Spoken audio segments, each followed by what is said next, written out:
Last time మనం లోతు story వరకు చెప్పుకొని ఆపేసాం కదా. ఇప్పుడు దానికి కంటిన్యూషన్ చూద్దాం, ఓకేనా? అయితే లోతు ఏం చేశాడు? అబ్రహాం ఏమని చెప్పాడు?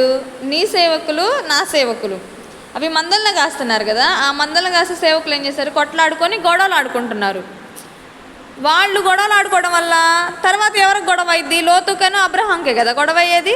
ఎందువల్ల గొడవ అయింది? వాళ్ళ సేవకులు కొట్టుకుంటుంటే మరి వీళ్ళిద్దరు కూడా తనులు ఆడుకోవాలి కదా.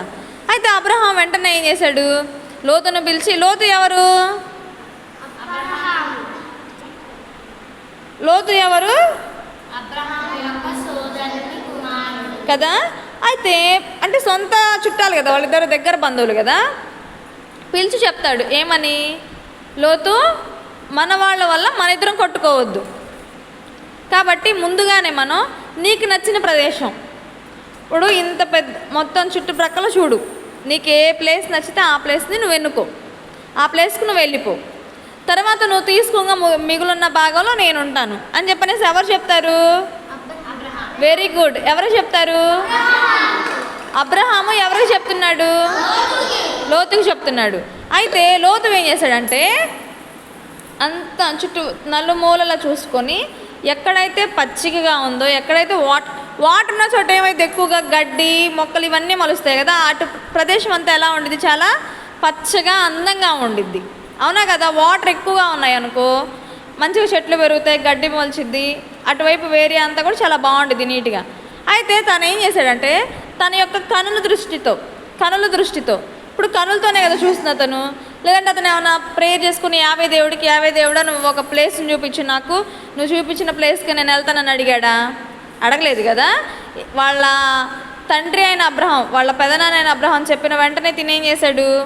ఓకే అని చెప్పనేసి తన కన్నులతో చూసుకున్నాడు. ఏదైతే అందంగా కనిపించిందో ఆ ప్లేస్ని ఎంచుకొని ఏం చేశాడు? వెళ్ళిపోయాడు కదా. వెళ్ళిపోయిన తర్వాత మిగిలిన ప్రదేశాన్ని అబ్రహాం తీసుకున్నాడు. కానీ ఇక్కడ గమనించాల్సింది ఏంటంటే అబ్రహాం ఉన్న ప్రతి ఒక్క ప్రదేశం ఏమవుతుంది అంటే ఇప్పుడు తను ఒకవేళ నీళ్ళ లేని రాతి భూమి పైన ఉన్నా కూడా ఏమైంది? గడ్డి మొలిచిద్ది. ఎందువల్ల అంటే దేవుడు తనతో తోడై ఉన్నాడు కదా. దేవుడిని అబ్రహాం చూశాడా? చూడలేదు. కానీ ఏం చేశాడు అబ్రహాము? విశ్వసించి నమ్మి ప్రయాణమై వచ్చాడు కదా. అయితే లోతు వెళ్ళిన ప్రదేశం పేరు సొదొమ గొమొర్రా పట్టణం. అది ఏమైందంటే దేవుని కను దృష్టికి అది మంచిగా లేదు, పాపము గల దేశం. అది ఏ దేశం? పాపము గల దేశం. అయితే పాపం ఎక్కువ ఉంటే దేవుడు దాన్ని చూస్తూ ఊరుకుంటాడా? ఊరుకోడు కదా. అప్పట్లో క్షమించేది ఉందా? క్షమాపణ ఉందా? లేదు. దేవుడికి అదేదన్నా అయిష్టంగా అనిపిస్తే వెంటనే దాన్ని ఏం చేసేవాడు అంటే ధ్వంసం చేసేసేవాడు, నాశనం చేసేసేవాడు, అవునా కదా? అవును కదా. మరి నోవాహు కాలంలో కూడా ఏమైంది? చాలా పాపం అనేది పెరిగిపోయింది. దానివల్ల దేవుడు ఏం పంపించాడు భూమి మీద కంటే? జలప్రళయాన్ని వదిలేడు. అదేవిధంగా అయినా కూడా మనుషులంట మారట్లేదంట. జనరేషన్ మారే కొంది ఇంకా ఏమవుతుందంటే పాపం విపరీతం అయిపోతుంది. ఆ పాపం విపరీతం అయిపోవడం వల్ల దేవుడికి అది ఇష్టంగా ఉందా? ఇష్టంగా లేదు. అయితే ఇప్పుడు సొదొమ గొమొర్రా పట్టణాన్ని లోతు ఎంచుకున్నాడు. లోతు ఎంచుకొని సొదొమ గొమొర్రా పట్టణంలో ఉంటున్న తర్వాత లోతు దగ్గర ఏముంది? దేవుని యొక్క ఆశీర్వాదం ఉంది కదా. తనతో పాటు అంటే అబ్రహాంతో పాటు లోతుకు కూడా దేవుని యొక్క ఆశీర్వాదం ఉంది. ఎందువల్ల అంటే అబ్రహాం నిత్యం కూడా తన కుటుంబం గురించి, తన సహోదరుడు కుమారుడైన లోతు గురించి కూడా దేవుని అడుగుతూ ఉన్నాడు, మొరపెడుతూ ఉన్నాడు. కాబట్టి ఇద్దరికీ ఆశీర్వాదాలు ఉన్నాయి. అందువల్ల లోతు యొక్క సంపద కూడా విస్తీర్ణం.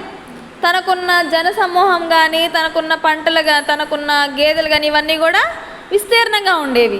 ఇవి చూసి సొదొమ గొమొర్రా రాజు ఏం చేశాడంటే లోతు మీదకి కొంతమందిని తన యొక్క సేవకుల్ని పంపించి తనని బంధించి తన దగ్గర ఉన్న ఆడవాళ్ళని, తన దగ్గర ఉన్న గొర్రెల్ని, తన దగ్గర ఉన్న ఒంటెల్ని అన్నిటిని బంధించి తీసుకొని వెళ్ళిపోయాడు. ఎవరు? సొదొమ గొమొర్రా యొక్క రాజు. అలా తీసుకొని వెళ్ళిపోయిన తర్వాత వెంటనే లోతు గురించి అబ్రహాంకి వార్త వెళ్ళిపోయింది. అంటే ఇద్దరు ఇంచుమించు దగ్గరగానే ఉన్నట్టే కదా. తినేమో సొదొమ గొమొర్రా పట్టణంలో ఉన్నాడు, తనేమో తన దగ్గరలో తన పెదనాన్న ఎక్కడున్నాడు? తన దగ్గరలో ఉన్న గ్రామంలో నివసిస్తూ ఉన్నారు. అయితే వెంటనే సేవకులు ఉంటారు కదా, వర్తమానం పంపించారు. వెంటనే అబ్రహాం ఏం చేశాడంటే తిని దగ్గర కూడా జనసమూహం ఉంది కదా, ఎవరి దగ్గర? అబ్రహాం దగ్గర. అందులో 318 మందిని తీసుకుని, ఎంతమందిని? సేవకులను తీసుకొని సొదొమ గొమొర్రా రాజు మీదకి యుద్ధానికి వెళ్ళాడు. ఎంతమందితో? 318 మందే, 3000 కూడా కాదు, 300. సొదొమ గొమొర్రా రాజు దగ్గరికి వెళ్ళిపోయి తనతో పోట్లాడి తన దగ్గర తన లోతు